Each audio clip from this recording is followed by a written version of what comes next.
Welcome back to an episode of Making a Man, brought to you by Man Government Society, and leading off to what happens if a male doesn't even know if he wants to be a man.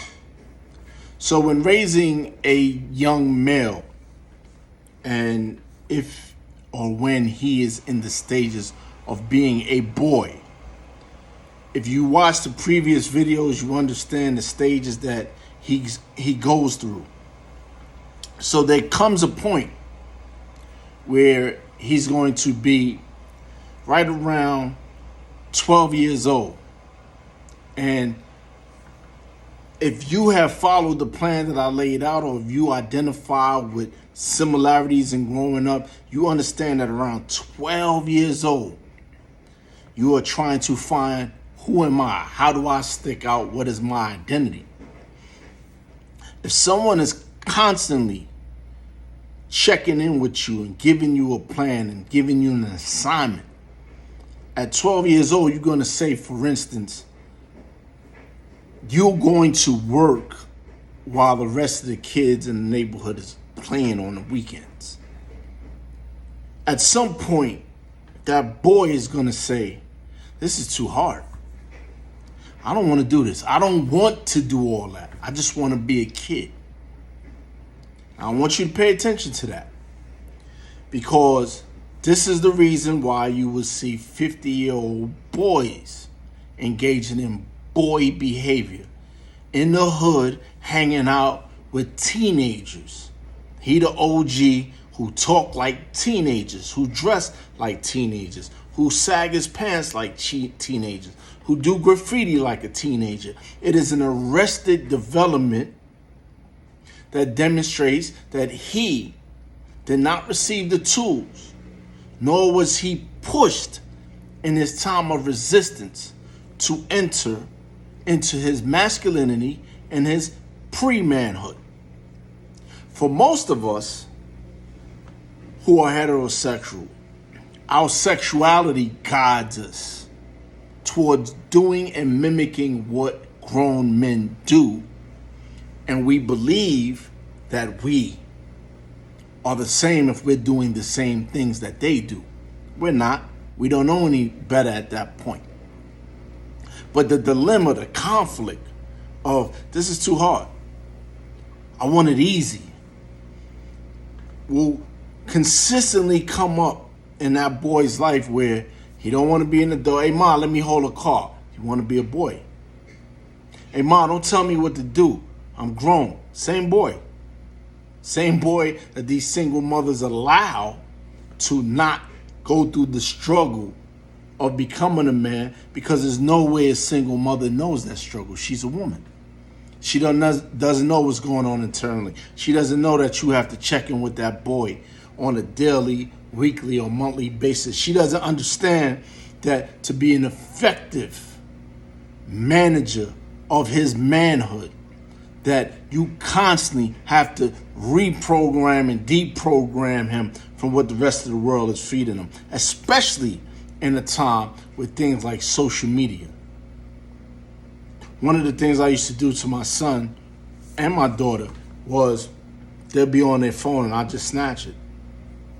And I just hold it. I just put it in my pocket. And the first time when they balked and said, why are you taking my phone? I didn't do nothing wrong. I would say, this is not your phone. This is my phone that I pay for, that I allow you. I give you the privilege of using, because you do everything you got to do. That's why I allow you to use my phone.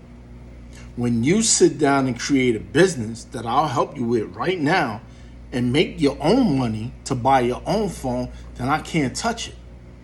But as long as I'm paying for this phone, it's my phone.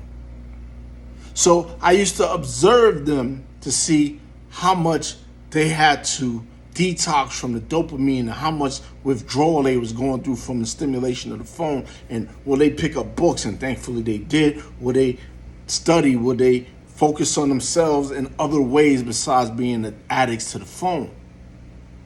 So that is just a minor example of managing deprogramming and reprogramming, where you put the phones away and you sit down. For us, it was at the dining table. We sat down and we all check in. How was your day? Well, how did that make you feel? How did you react?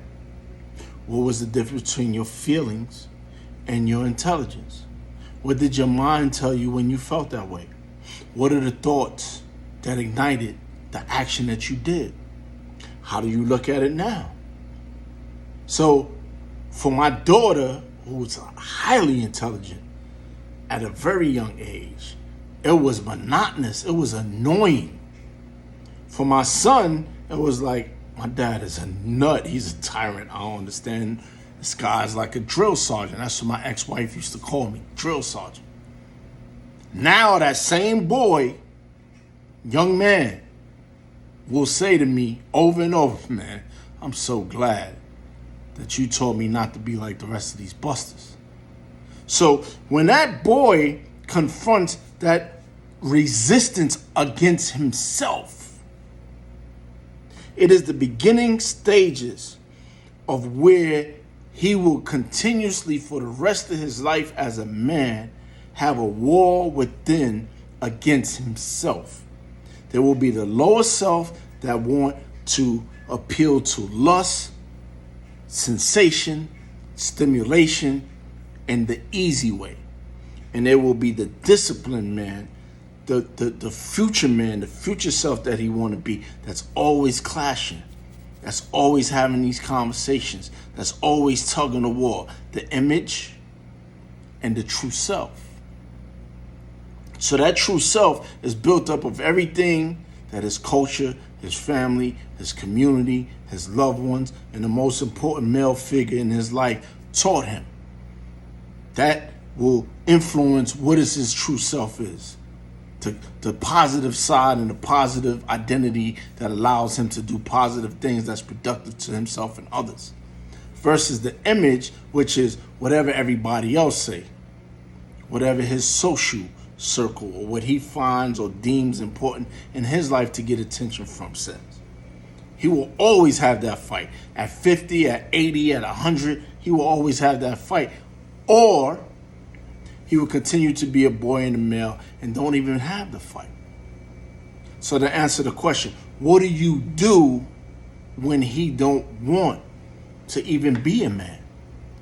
And I'm not talking about the choice or luxury to identify as something else. There is no option in some of our households to try to identify with something else.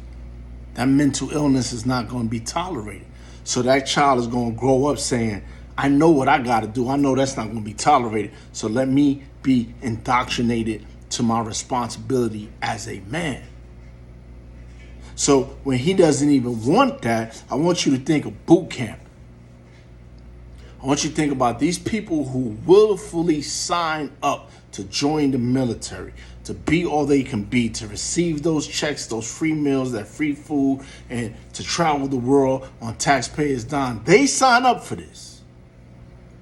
But in boot camp, when they saying we running another mile, and he's saying, I can't, sir. No, sir, I cannot run another. I can't move no more. And they say, oh, you don't have a choice. When they shooting live rounds over their head and they teaching them how to crawl on their stomach, because if they lift up, they dead. When they teaching them how to do 1,000 jumping jacks, 1,000 push-ups. When they walked in there, they couldn't do 1 push-ups. So the key to that programming, the key to that training, the key to that building is discipline. Is doing a little more than you did the day before to reach a goal of becoming your greatest self. So as a parent, we have to implement discipline, pushing them. I don't care if you cry. I don't care. I used to grab my daughter and run down the street with her because she was gaining weight. And she today would say, you abused me. And I would say, no, I taught you discipline. So what's going to separate you from the rest is understanding that you have a modus operandi to create a man. And when that boy decides that he don't want to, you show him through discipline and training that he ain't got no other option, because he's obligated to all of us to be a man. Something that's hard to see and rare to find. Thank you for your time. Next video, we're going to go into the characteristics of the teenager entering puberty and what is one to do to guide that. Because his discipline over his sexuality will be and cause life or death situations for him for the rest of his life.